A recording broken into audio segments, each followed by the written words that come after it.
All right, welcome back.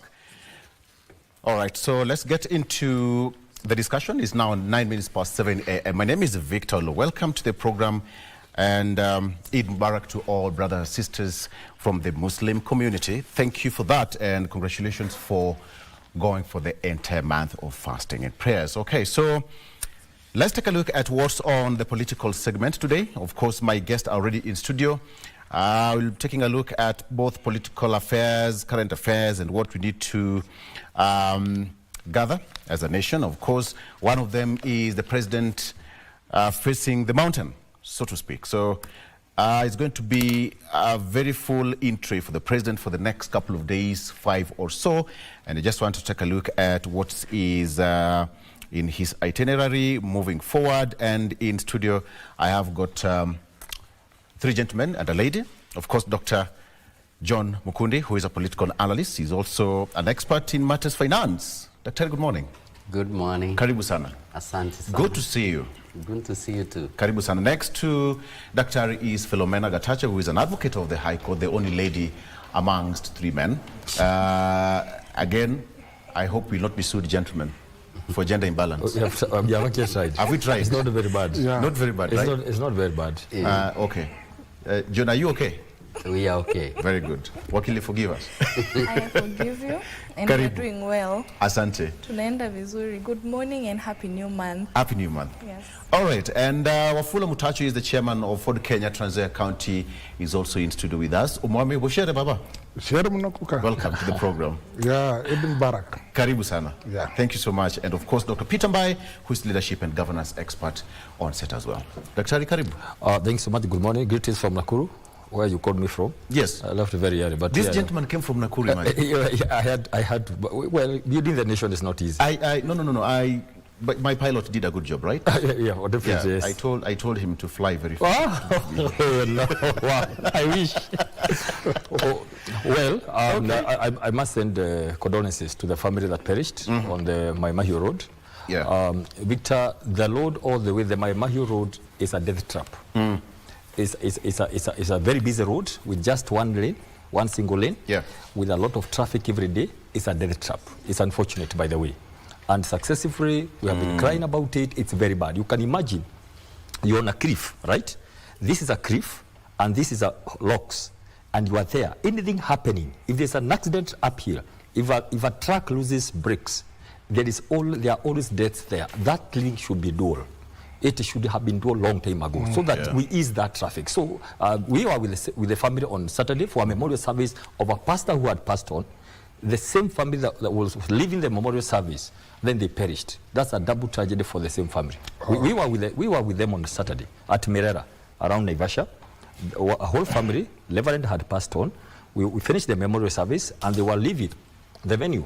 They crashed because of that, trucks move at 30, 40, definitely you want sometimes to, and then the speeding and all that, just one lane. 60 years after independence. We need just to have our priorities like just create, government should just do infrastructure, especially where economic is involved, where there is GDP growth, economic and all that. Of course, we appreciate the Lironi Mau Summit Road, but it ought to have been done by the Uhuru government. Yeah. That time.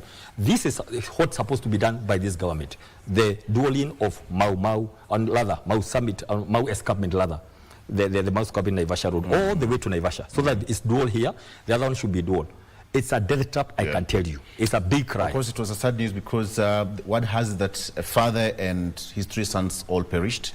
Yeah. So it's quite devastating. 7 members of the family perished in the same accident. Yeah, so our condolences and hope. And now that you're part of that congregation. Yeah, the answer is during that road.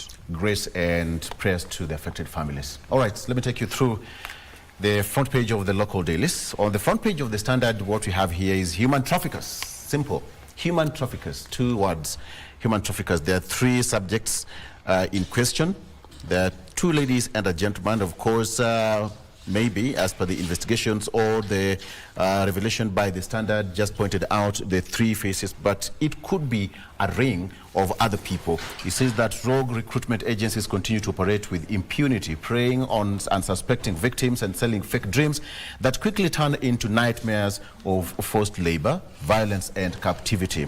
We expose unscrupulous agencies fueling the human trafficking machine that ruins lives, inflicting untold sufferings on families as government turns blind eye. 3 people. Gentleman and lady, 1 year on, no answers on General Ogola crash. That's on page 7. Trump's call out on Putin and Zelensky, and yes, as an Arsenal fan, he's back. Take a look at the Standard, who is back on the Arsenal team. Very quickly, on the front page of the Daily Nation, what do they have? Ruto's bombshell. That is on the front page of the Daily Nation, Ruto's bombshell. And of course, what the president said during State of the Nation address, not State of the Nation per se, but address on different media platforms yesterday evening. Of course, he spoke about so many things. Policies President William Ruto has, for the first time, revealed the behind-the-scenes intrigues that led to the impeachment of Rigathi Gachagua as deputy president, claiming that his former principal assistant demanded 10 billion shillings, even as he picked incessant quarrels with MPs and government officials. And as the head of state starts his charm offensive in the mountain today, he faces, quote-unquote, an uphill task. What a way to write it and put it. Pun intended, an uphill task. Very quickly, on the front page of the Star newspaper, Rigathi, fresh headache as friends send mixed signals. That's on the front page of the Star newspaper. There's some headache there for former Deputy President Rigathi Gachagua. There is a word that there's some headache in his camp, and now it's hard to ignore the same. So that is what is here. 31 counties to lose 7.7 billion shillings in CRA plan. Who are the losers? Number 1, Nairobi, Nakuru, Turkana, Kakamega, Kilifi, Mandera, Kitui, Machakos, and finally Kisii. And who are the gainers? Garissa, Marsabit, Isiolo, Kajiado, Wajir, and Lamu. Of course, CRA, it's been a very big thorn in the flesh. We have got people who are good with mathematics and finance here. We'll take a look at that later on, what it means, of course. But for the sake of starting this show, let me start with you, the only lady in it. How has been your weekend so far? What has been some of the highlights? What can you pick? What did you pick of the weekend as we get into the new week? It was a very, excuse me, it was a very long weekend, very restful, but on the political arena, quite eventful. We were able, I'll start maybe with the most recent, which was last evening. Yeah. We tuned in and we listened to His Excellency the President address the nation on issues that he has been silent on, especially issues touching on the impeachment of his former deputy president. And we must admit that we were very, very eager to hear from his end, because the former deputy president has given us his side of the story for more than times without number.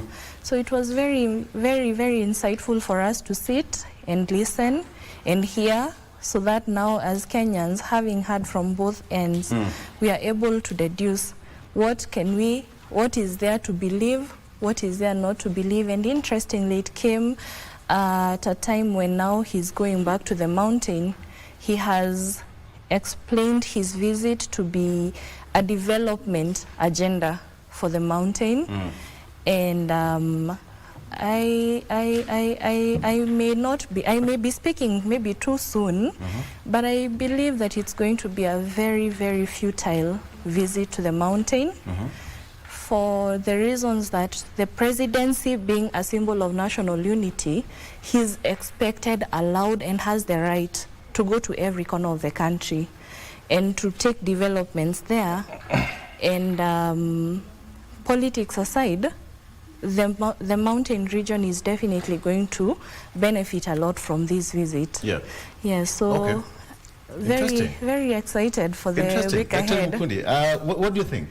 What has been your key highlight as well? Yeah, I just as our only lady has said. Yes. I think the key thing is about the president that addressed yesterday. And I believe that I was a little bit fascinated by his way in which he explained especially why they fell out with the former deputy president, with some mixed data and information, because earlier on we were told about certain figures. This other time we are told about other certain figures that he was demanding. Then also about the public service, former public service minister, the way he was also sacked. We were able to be told that why he was called incompetent could be is because he had said that he wouldn't be competent for the work, or he is not adequate for the work. So there are so many things that were said yesterday that I think we Kenyans were not aware about. And could be beginning now, we will be able to scrutinize and we'll be able to see whether what was actually said is what really matters. And what was actually said is what is the truth. Because every time you release information, we need to put it somewhere and test it. So I believe that is a place we are headed. Okay. Yeah. Wafula. Yes. Good morning once again. Morning. Your key highlight of the weekend as we start a new week, what stood out for you? It was about the Eid. Some friends called me to enjoy Eid with them. And while enjoying Eid, there was some nyama choma somewhere. Yeah, especially Mbuzis. You know, I'm from those side of Kitengela. Yes. So a lot of Mbuzis are there. So a friend called me to have a choma for Mbuzi. While having choma, that's when we hear the claim of 10 billion from the mountainside. So it was so good for us to listen. So actually, the visit to, for the president to Mount Kenya, it can be a fruitful visit if the Mount Kenya people can receive the president in a positive way. You know, right now, after the impeachment of Rigiji, most of Mount Kenya people were actually waving away from the president's support. But now, when the president has gone there, of course, he could lure them back by giving them a lot of goodies in his visit. But also, if the invitation might not be so good. Let me just cut you short. Did you just understand the statement you made? Yes. That the president can lure Mount Kenya by giving them goodies. Yeah, of development, yeah, of course. Is it their right to have the goodies, or it is at the mercy of the president to dangle goodies to win them back? My friend, you are in Kenya and you know very well. When we have to face the reality. When you are in Kenya, and you know it very well, that when you are in opposition, or the government agendas cannot come in the opposition side. Yes. There. You'll just stick with the normal share of devolution. Yes. But the national cake, and you know, the national government control a lot of money from the budget. So they cannot budget for you if you are in opposition. Yes. So the visit, especially right now when the president has gone there, and of course, you know, he's preparing his budget for the next financial year. So it will be good for the mountain again to gain. Some of us from Western, we pray that, of course, now the mountain, they have received a lot for the last 2-year regime.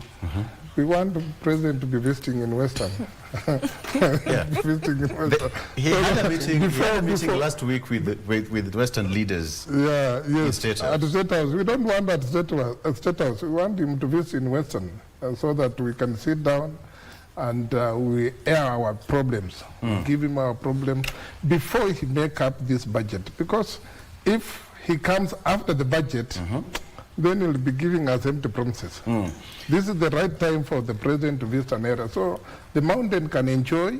And also, I've had some Rift Valley members of mountain who reside in Rift Valley side, dismissing and requesting the former deputy president at least to not to incite the community, because these people who are living in Rift Valley side, they have gone through so many turmoils, especially during the campaign period, election period, and you know very well 1992, 2007, so forth. So inciting the mountain people against the other group, it's not so good right now when the former deputy president is trying to do. So I've seen, and I believe the president's visit in the mountain will be fruitful for them, and I hope I'm very keenly looking at reception at the mountain. Okay. Yeah. Great. Dr. Peter, you've heard what he said, but that was his key highlight. What is your highlight? Thank you. We'll start it we'll start it off with Saturday. Right. I was in Naivasha. I joined the People's Deputy President, the second Deputy President. I mean, well, the case is still in court, so this issue of former is neither here nor there. So we were in charge, and immediately we got to the service. We were surrounded by so many policemen, enough policemen, I can tell you, armed with everything, tear gas and all that. So they had instructions not that the Honorable Rigathi Gachagua will not speak at the stage where he wanted to go and address the people. And it was drama. Yeah. Finally, we were able to speak at the stage. Then we moved to Maimahio, where we found another contingent of police with the tear gas. At least 2 tear gas, because I witnessed, at least 2 tear gas were thrown and they exploded when the DP arrived there. But what was surprising is that immediately that evening, Vic, a senior police commander drove all the way to Naivasha, and as we speak, all the policemen who had been deployed have been transferred. And they were told, we gave you everything to stop this. Can you confirm that? Because yes. It's in my position, I'm not able to confirm that. I'm just telling you what happened, because this is confirmed. So the question we ask him, therefore, is, if you remember well, Vic, we were here with you in this country, and Rigathi Gachagua went around the country saying, this is a person, have you seen him? This is a guy, you know, it came out very well in that jargon. And so to imagine 2 years later, he is not allowed to address the same people in his region. Those are questions people have been asking themselves. So, is it unique? Very look, is it unique? The more things change. Is it something new? We live. As Wafula said, we've been this country. So Vic, that's the first question. Is it unique? This is something what Kenya is asking. But let me come to yesterday again.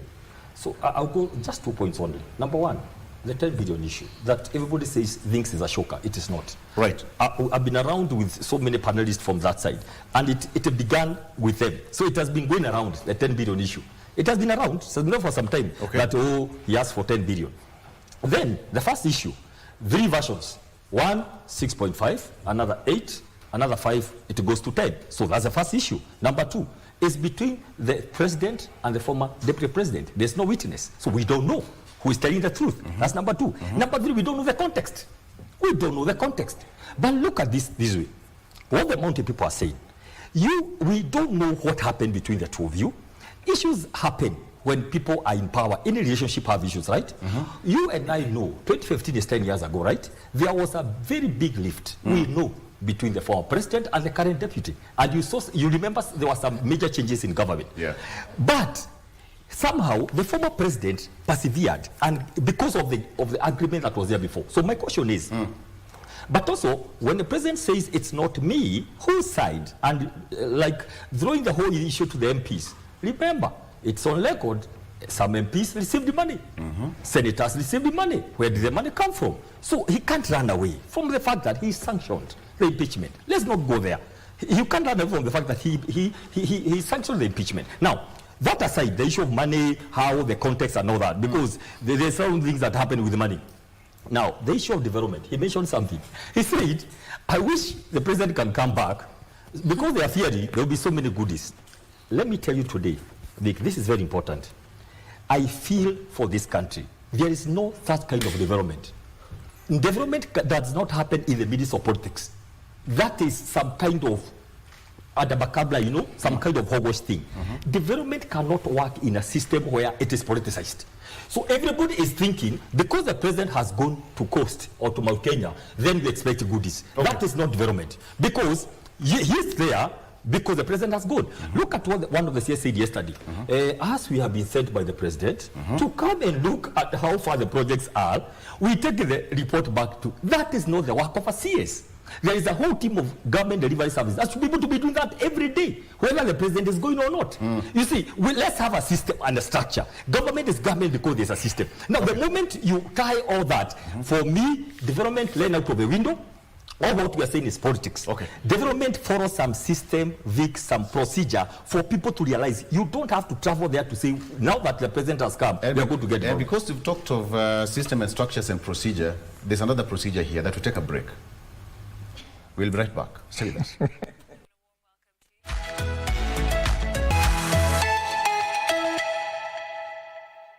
Yeah, so we are all good. All of us have a cup of coffee. We are that good. So it's going to be so hot and cold in the mountain. I mean, Nairobi, sir. Welcome to the program. Wafula, you said that western part of Kenya should actually get some development in as far as the president's visits are concerned. He's the president of the Republic of Kenya. What would other regions say? You know, let me first respond to my friend to say that, you know, every place requires development equally. Yes, no problem. But I want to remind him, during Moi's time, you remember the by-election of Kipipiri. I don't know whether you can remember the by-election of Kipipiri. President took there some transformer, electric posts to connect people of Kipipiri with the electricity. But immediately after election, and his candidate failed, he withdrew those posts and the electricity was not there. That means what? It's not equal. So equally the same, right now, as I pull and request the president to be frequently in Western, not because it's Shemeji, no, but you know, the mountain has enjoyed two regimes of Kibaki 10 years, another regime of Uhuru 10 years, and you can see Kibaki made express highway to Thika. Uhuru has extended to up to Nyeri, and you can see the flock of vehicles from Nairobi to Nakuru and toward the border. We need also development toward that side. Anyway, the president is very keen because the mountain voted for him in a big number. Of course, they deserve it because they voted for him. Actually, more than us in Western. But our last KG of vote made him president, and you know it very well, my friend. Our last KGs of votes made Ruto to be the president. Otherwise, Babe had flown the president. So we need him because that KG has made him to be the president. We need him frequently in Western. Apart from the little he has done in Western, like reviving Mumia Sugar Company, we want so many other things to come on board. Especially in Western, what we are actually eager to see the development in Western. It's more about roads. We have poor infrastructure of roads. So that's why we need a lot of visits to president in Western. I feel pretty to Rift Valley people, they might end up not getting a lot of development. My friend, you come from Rift Valley. You are in Nakuru. You might find that after the tenure of President Ruto, you might not even gain any development in Rift Valley because some assumption is there. And you can remember during Moi's time, Moi left his Baringo. Is it Baringo, which the Olkoto, Barkatonjo or I don't know, his village. Kabartonjo, right. Yes. Very poor than even we found it. And he was the president for almost 24 years. He assumed that these are my people, so they will always support me. So he ventured most of development to other people. Even, I think, Vicky, if you don't mind, I like his line, well, that is his line of thinking. Where, and he has taken us back to Moi 3 times, saying, you remember, the old good days of Moi. Now, look here. Anybody who is trying to do a Moi now will fail terribly. This is not Moi era, number one. Where it is me, it's me. I have to be somewhere for hii barabara itatengenezwa. You remember, those meetings you would go, just looking, if kids asking for electricity, he just needs to stand, look this side, the MD of Kenya Power stops and says it will be done. Now that is not what we want in this century. Nobody's going to go with that. Compare that with Kibaki era. No talk. Ministers, PSCs, budget is done, projects are identified, they are done. If the president is available during that time, he opens it, if he is available. The rest of them, PSCs, CSCs. The one-man syndrome, I can tell you, on issues on governance and leadership, it is not working, it's not workable, and I can tell you, that's why very people are angry. Because they are like, I have to see this big man in my area for me to get electricity. How? But let me put this for record for just 1 minute, Vic. Now, when you talk about how it should be this way, right? You finish a campaign on manifesto, right? Yeah. You come and pick projects based on your manifesto, put them in the relevant ministries. What should happen is this. Once a budget is done, every ministry should be able to put projects according to the money allocated. Then what should happen therefore? Because we are living in a current age, all these projects should be published very clearly so that the people can know we have been given this amount of money for electricity. The moment you put that in darkness, that's where corruption comes in, that's where interest comes in, and that's why people are angry, because they don't know what is happening. Let me say what should happen, for example. Instead of waiting, Mount Kenya waiting to be told what projects, the list should be there, online, published. It should be circulating to say these are the projects, and the whole country. So that we don't have Wafula saying, and Wafula is forgetting, the president was there 3 weeks ago. He'll be there next year now. He cannot go there again. But let me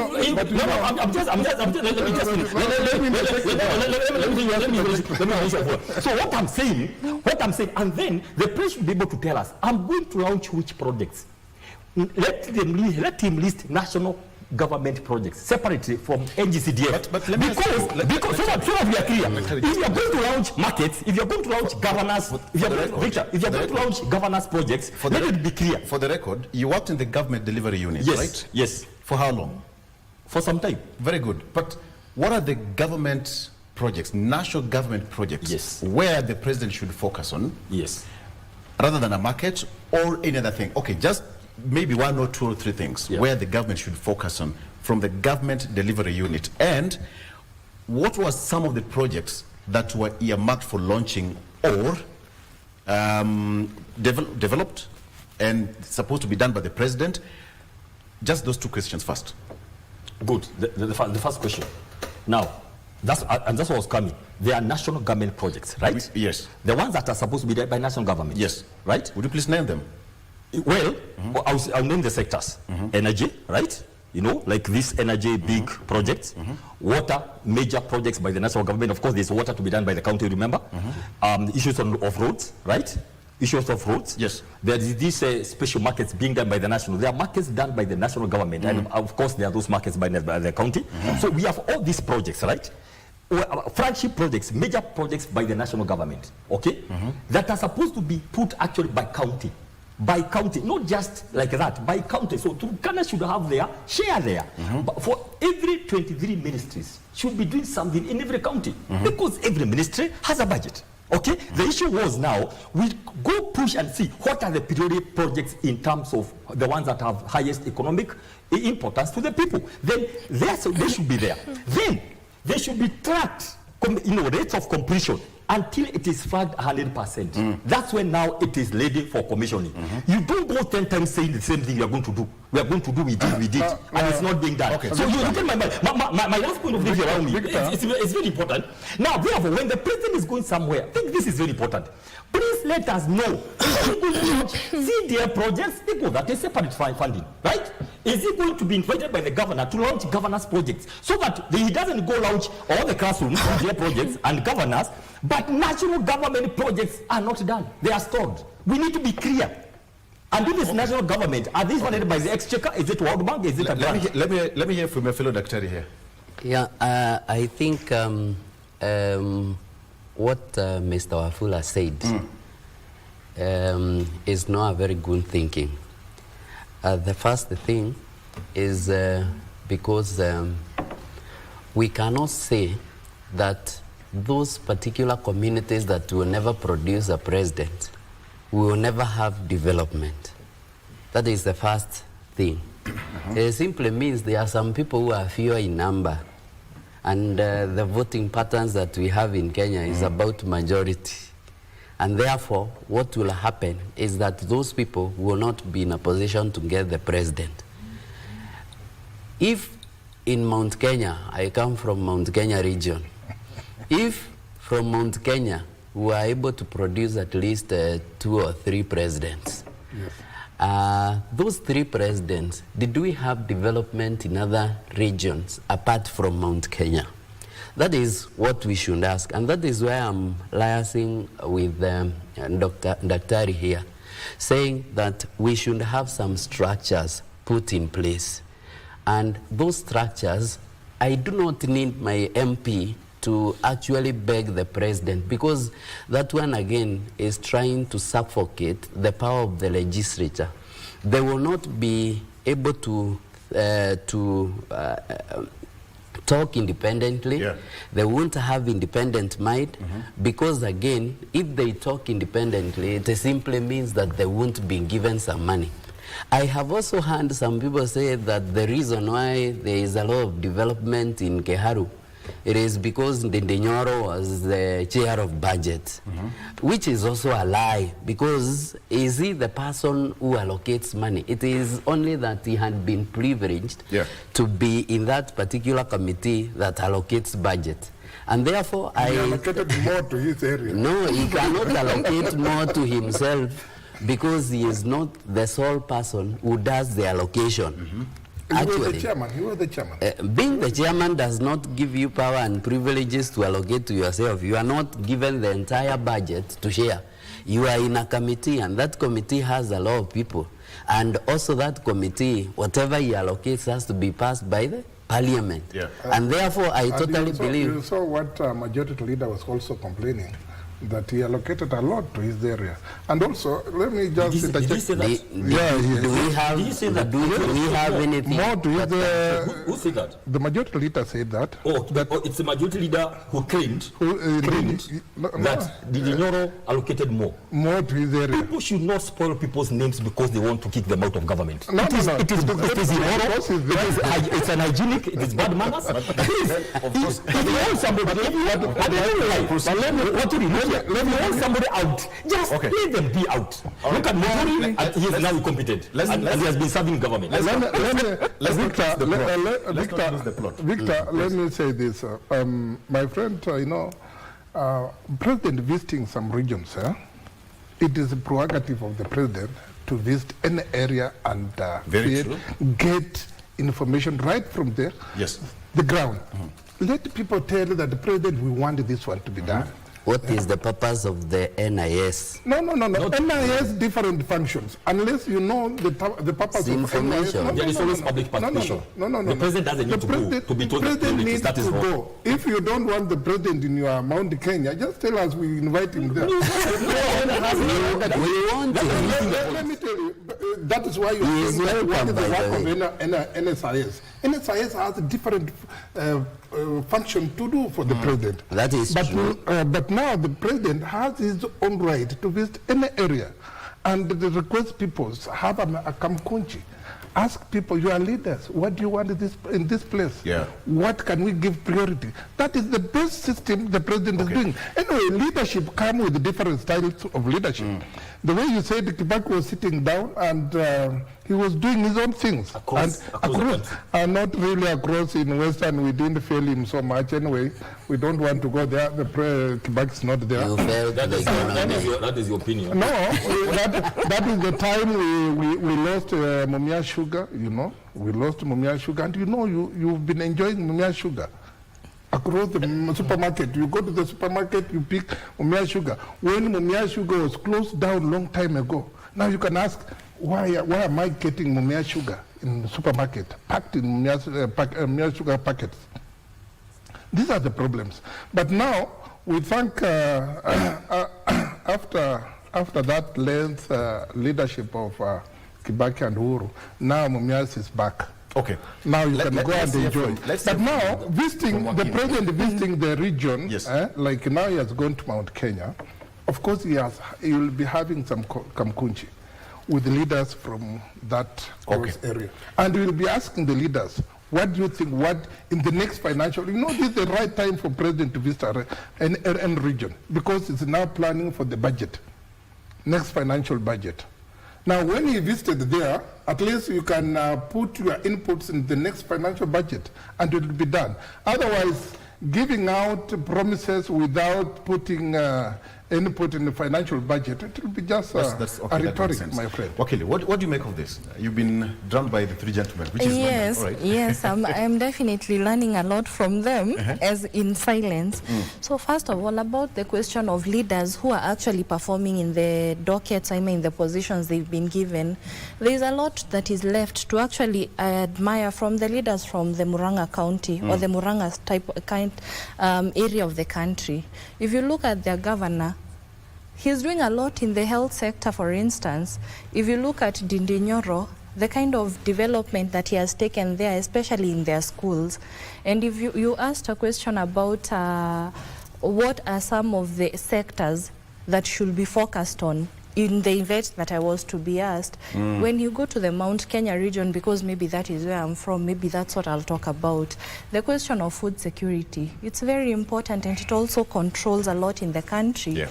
Where we've seen the issue of the fertilizers, what it has done actually to the production of food and food security, and what it has actually translated to income into the country. If you look at the question of schools, I believe that we should invest very heavily on these young children that are growing, because we want to be able to mitigate the kind of problem we have right now with the younger generation, that is the Gen Zs. So I would rather that the government will heavily invest in those kinds of projects, schools, food security, the questions of markets, because right now the president said that he had a lot of projects that he wanted to initially do. Unfortunately, like it was said very much at the beginning of their term, they found the coffers very empty. Yesterday, he gave an undertaking and a promise that now he has stabilized the economy. He talked about a foreign reserve of about almost $10 billion. He talked about our non-default status with the foreign loans. Now what we want to see is money in Wanjiko's pocket. That is the thing that we actually want to see.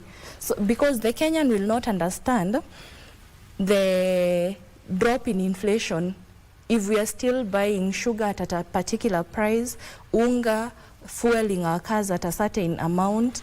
We want to see generally the quality of life improving by saving some money in our pockets. So I believe that there will be a very, very, very successful visit in the Mount Kenya region. For the reasons that the people will actually welcome him.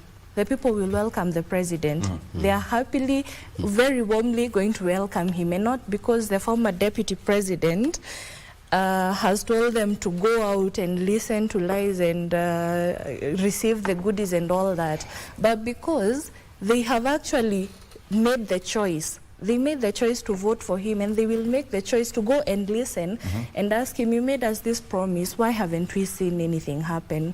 You told us you will bring us this, why haven't you brought us these developments? And what I know is that there is a very huge part of Mount Kenya who actually do not take the position that the former deputy president takes. because they are free thinkers. If we go back to the election of 2022, our former president Uhuru Kenyatta had served for 2 terms. Those are 10 years. But even having served for two terms, he was not able to tell the people of Mount Kenya, vote in this particular way. They are free thinkers. The people of the mountain are free thinkers, and they will make the decision that they know needs to be made. I heard in a local interview, the former deputy president said that he has written a will, and the will is going to dictate how the people of Mount Kenya will vote for the next 50 years. And I don't think I have heard something more absurd than that, because he cannot.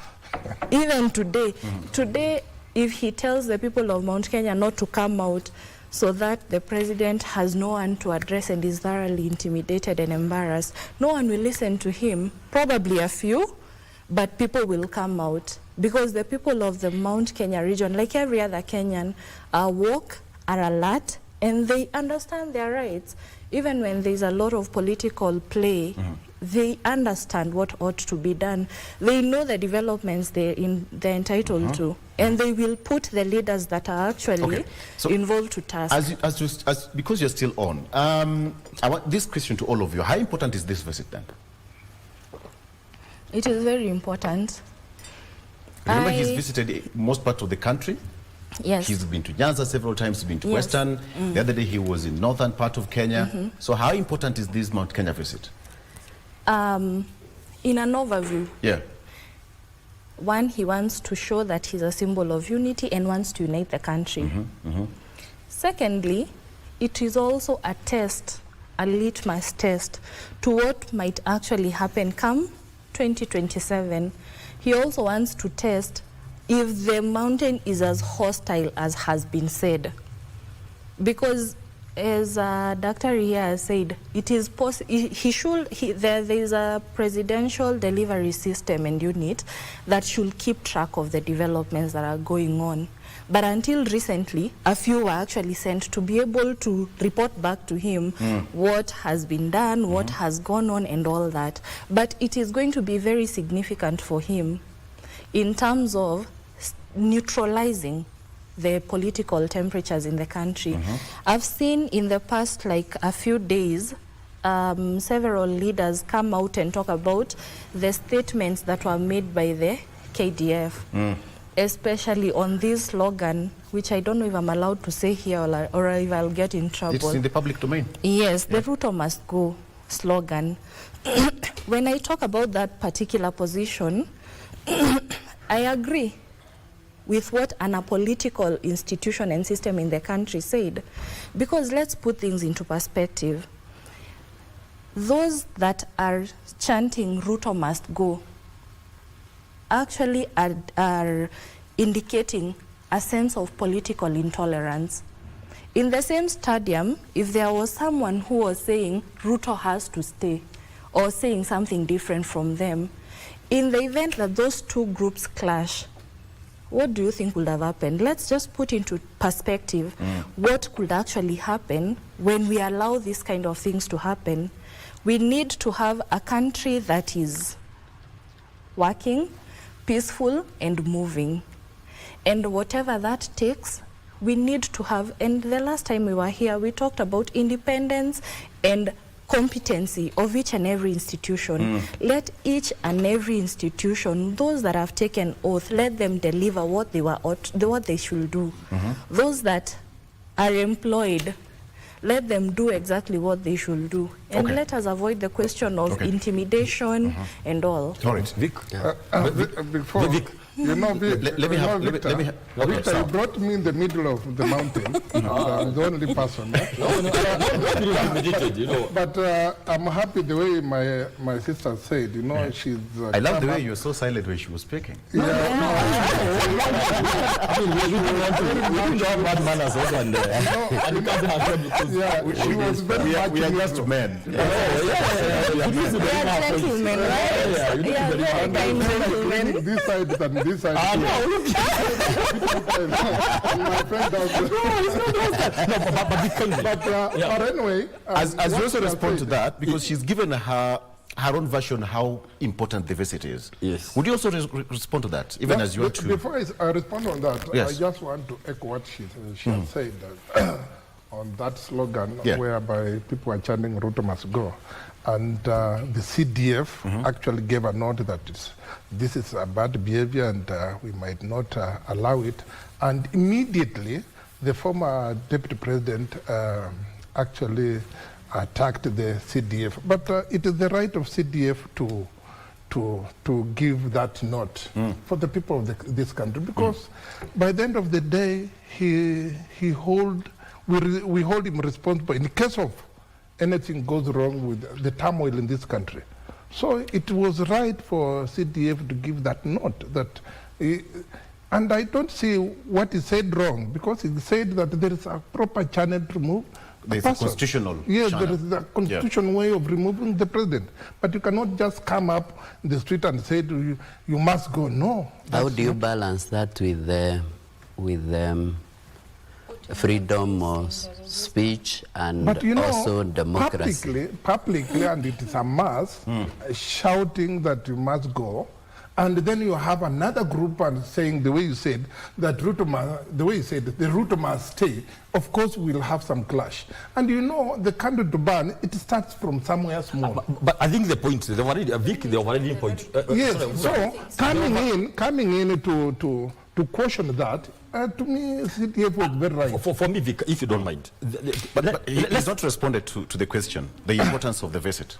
Now, let me come on the importance of the visit. As I said earlier, the mountain voted for the President Ruto in a large number.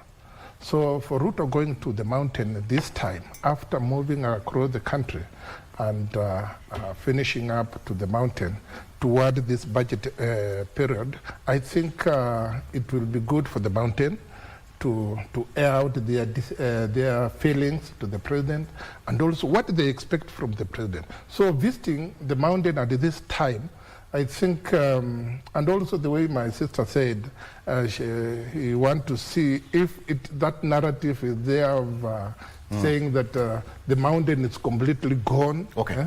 He will not have people to meet. Now the president has gone there at least to see whether the invitation will be okay or not. So the visit to the mountain and also inspecting the project that the government has done. The government cannot come up with a project without consultation from the people. You see, Victor. So going there, like the Mbere Dam, like this, there is a road, the Mau Mau Road, this project that is going on, inspecting those projects, it's okay. And I can see that road is going on. I'm a consultant to that road, and I see that road is moving on. So going there to inspect, I think that is the government projects that is trying to inspect. And I think it is already in order. It is in order for the president to go and inspect such projects. So the visit is, I think, to me, I think okay. It's 8 sharp. You can imagine how time flies. We take a break, a quick one, Dr. Then we come back. We'll still have more time to digest on what's happening. All right, so let's take a break. We'll be right back with more Facing Mount Kenya. That's what we're doing today. Stay with us.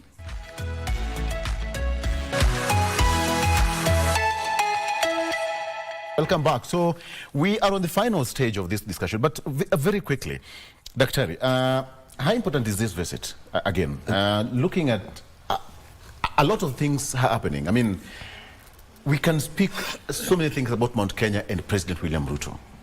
Thank you very much. A lot. Yes. One, how important is this visit? For the president, he has gone to other parts. For him, he had to go to the mountain for various reasons. One, to show that you are not running away. You're also part of this country, and I have to come to stamp my authority. Now, the members of parliament who had met him had told him, why don't you postpone this? We first finish a few projects, because there are many projects which are stored and all that. Then he said, no, I have to go. Then he said, if you have to come, why don't we have delegations at Sagana State House? Then we don't go and embarrass ourselves. But he said, no, I'll go. So he wants to come and see and feel and show that he's a president and he has to come. So, and we are saying, it's fine. But all what we are saying is this, that Mount Kenya region has a right to development like any other area. But there are so many stalled projects, especially the ones started by the former president. So the Mount Kenya is saying, please, before you do more promises, please finish those ones that we know that were started by the former president. Because many of them have stalled. That is what the mountain is saying. Then how important is the visit is that there will be so many questions. Remember, there has been a narrative going on, you know, circling Mount Kenya. Like we are going to go around and then, you know, ambush you, you know, we can, you know, you are one, that kind of thing of trying to attack and all that. So Mount Kenya are waiting to hear from him. So you are in company of some members of parliament who said, you know, we are going to go around the country, we are going to show you that you are not the only people who can do this country. So Mount Kenya are waiting to hear, what exactly did you mean? What happened? Then questions are coming up. So what happened to this region? Only in the whole reshuffle, only chairmen from Mount Kenya region were removed and the positions given out. How sincere are you? So they are watching. Okay, you have decided you must come. Okay, why are you coming? You know, first of all, can you tell us when these roads will be finished? Don't promise it. That is the last thing they want to hear. We are tutafanya. Nimetafuta. Nimeenda nikalete hii. Bilioni moja kwa hii. That is the last thing they want to hear, by the way. So, the other issue quickly to say there is this. Please, and this is important. Somebody mentioned about don't incite the mountain against the other parts of the country. Let me tell you, nobody is inciting the mountain. The mountain is as peaceful, actually. The president being not from the community, they gave 47% of the vote to show Mount Kenya is not tribal. Why? Because they said the president helped their son, the former president, for 2 times, 2013, 2017, to attain the presidency. So, Victor, please let's remove this issue of, actually there are people who are not tribal. It's Mount Kenya because they demonstrated that we can do it. And by the way, even 2027, most probably, they will not elect another person from Mount Kenya. But listen to me. No, this is very important. So please, let's remove this issue. But Mount Kenya hates politics of betrayal, deceit, and conmanship. That one I can tell you today. If you want to know one word about the importance of the visit, whatever happens in Mount Kenya with the 5 days, Mount Kenya people hate betrayal. The moment Rigathi Gachagua went down, don't come and tell us what you did in the bedroom. I'm telling you. I have another question. I'm telling you because I'm here. That is not betrayal. The moment Rigathi Gachagua went down, the hopes of the people, that is a wound. So whatever happens, Mount Kenya, a big percentage, is done because of betrayal. She said a bigger percentage. A bigger percentage is done. Is done. And I can tell you because you were there. 2018. When the mountain decided, because the handshake has gone this way, we'll die with President Ruto. 2018, 9th of March. It never changed. I can tell you today. Today, we have only 2 years to the elections. It will not change. The mood on the ground, you know, Mount Kenya don't go for Madamano. They don't do stones, okay? They just decide, keep quiet and wait for the vote. That one is the reality. Let me bring Dr. Mukundi. Go ahead. A bigger percentage in the mountain is not okay. That one requires to be put on record. Secondly, I think Ruto has divorced Mount Kenya. He decided to do away with Mount Kenya.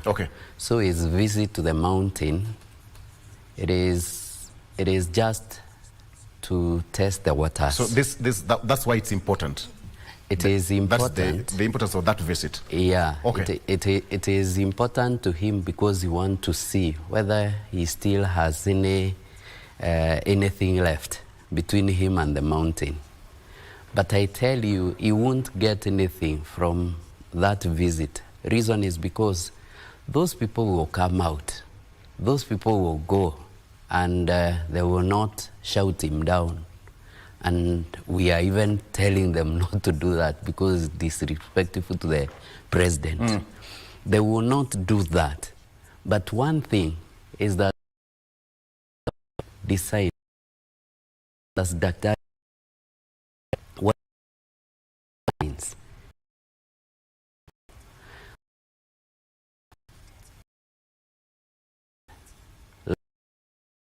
It was still 2020 change. We are yet to see exodus. After this year, you will see it. I think, Victor, you see, You see what I'm learning. What I'm learning from Victor. Are you Prophet John? Victor, don't forget I am a bishop. Victor, what I'm Victor. Yes. What I'm learning from my two friends is that immediately the divorce of Rigiji with the president was made. Then the replacement with Rigiji with and Kindiki is not the choice of the mountain. That is what I'm learning from. Thank you for that. Good lesson.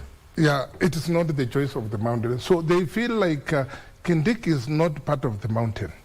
Neither is it the choice of Kenyans because we chose another person. No. You know, marriage is there, and most of the families break up, and people remarry. It is normal. Even maybe you have done it before. But the kids have rights to either follow the father or the mother. Let me tell you. This one, very good analogy. Yes, this one, the marriage of President Ruto and Rigiji was done, and now it's over. Okay. The new marriage from the same mountain was done with the Kindiki. And I think the mountain you should be still grateful because the Kindiki comes from the mountain. What should a very good analogy. The children decided to go with the mother. Yes. Just like they went with the Ruto when the other thing happened. Right. Between the handshake between Uhuru and I will also remind you that if you marry today, you divorce and get another wife, still you will have children. No. And the previous children will remain yours. The name of the first wife is recorded in heaven. I don't know whether you understand what I say. Well, we don't know that. I don't know whether you understand I like that. Okay.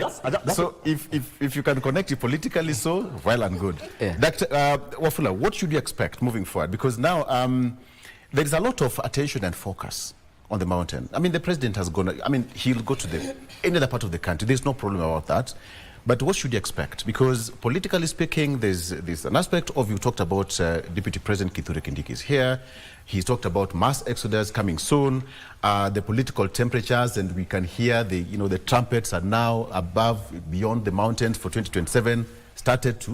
We start to hear them loud and clear. But how are you going to bring that difference between politics and development in the mountain that is going to resonate well with the people? That much is going to test waters, whatever it is. But how are we going to bring that difference between politics and development, if you can, in 1 minute, if you can? You see, what I think the president has gone to the mountain, he has gone to meet people right from the grassroots. And these are the people who are going to give him the correct analogy from the grassroots. Yes. And for the president to do in this short time before the next general election. And of course, the way I said is preparing a budget for the next financial year. And to bring up a good percentage, the way my friend is saying that a big exodus is going to happen sooner. And I doubt that, because the people have been in this country, the people of mountain, they are very clever. They will not go to the opposition. And you will find a bigger chunk will be with the President Ruto. Yeah. Yes. We in Western, we have been in opposition, and we don't want to be in opposition again. Yeah, we've learned a bitter part of it. So we don't want to be in the opposition side in the next government. And I know very well the central people, including my friend here, you'll see him next time after election 2027, he'll be in the government, appointed. Western people have always voted for opposition. They have never voted for government. Since 1982. What should you expect? What should you expect? This is what should happen. Nothing much. The tour will come. It will go. Things will remain normal below. What we are praying, please, we don't want fights. We don't want young people being set against their own people. Yeah. Correct. I want to repeat that again. That one is good. There's no way a Kasarani person can go rob a Kasarani person. That is somebody taken from another place. That's what we saw in Nairobi. That people are taken from another part of Nairobi to go to another. That's why they harass the people there. We don't want, please. The president wants to come and see the people. Let him come to Kagio market. Let him go to whatever part he's going and stand in the market the way he used to stand. Let people come naturally to see him or cheer him, if that's what is going to happen. But carrying people around, misusing our young people, getting 1,000 young people and ask them to carry 3 people so that that's 4,000 a crowd to move around with, and then bloodshed, and then stealing people's things. We don't want that kind of a thing. If it's a genuine trip, let it be very natural, not in that kind of thing. I want to say this in passing, please. The Honorable Rigathi Gachagua didn't light a will to dictate. He wrote his feelings, and before you know the contents, you can't condemn it because you don't know what it is there. He knows something. So him saying, this is what I think, because if he is being attacked. Yeah. Anything can happen. I mean, he's being harassed. Tear gas is thrown anywhere. But and speaking of which, because I didn't mention that, please let me just say in a nutshell, Victor, Ruto must go a so dangerous statement, whereas it was okay being said by the people. The fact that military doesn't just speak, you never hear military just saying something like that. It is so dangerous, the fact that they spoke. There could be something. Maybe they go and say, arrest, maybe say some people, senior people in government or in opposition, they want to do a coup. Military speaking a lot should be a whole thing to worry about. Why did they speak yet they don't speak? Because the young people are saying, we are doing a warm-up for what they're just voicing, what they want to do. And nobody, Victor, in this country, including myself, I'm an expert on leadership and governance. I cannot advocate a regime change. And constitutionally, then why should somebody else begin thinking that way? And they are in government, in a position like CDF. Remember, the order to support police has never been withdrawn. That tells you, and we want that thing withdrawn immediately. Because the fact that CDF can speak about something young people are saying genuinely, innocently, then you come and make it a big issue. There is a very big story there. We don't know the kind of a thing. Let people who are thinking to use Ruto must go to curtail freedom of expression and tend to arrest people and say there are people who are planning a coup. We were here during Kenya and all those kind of things. Let us go that direction. But I think we should, without getting too much into it, we can just leave it on that first level where he said there is a constitutional way. I mean, if you want to say, you know, because when that happened, the military was on the streets and all that, so probably he came out to say, we are not part of this, we are not going to be that. If you want, there's a constitutional way of doing it. The ballots. It's as simple as that. The question yes, is, was that statement necessary? That's what people asking. Was it necessary? Very necessary. Very necessary for the security of this country. Let's just say, probably the same way you can have a conversation that, you know, why would we do this? There's a better way of. Let's wait for 2027. Not even the president or the CS for Interior. All right, like Terry. What should you expect? I do not expect much from that particular visit, because I think when Mount Kenya decides, it has already decided. And I am speaking as a resident of the mountain. So whatever they say, and they do not change anytime soon. Yes. Okay.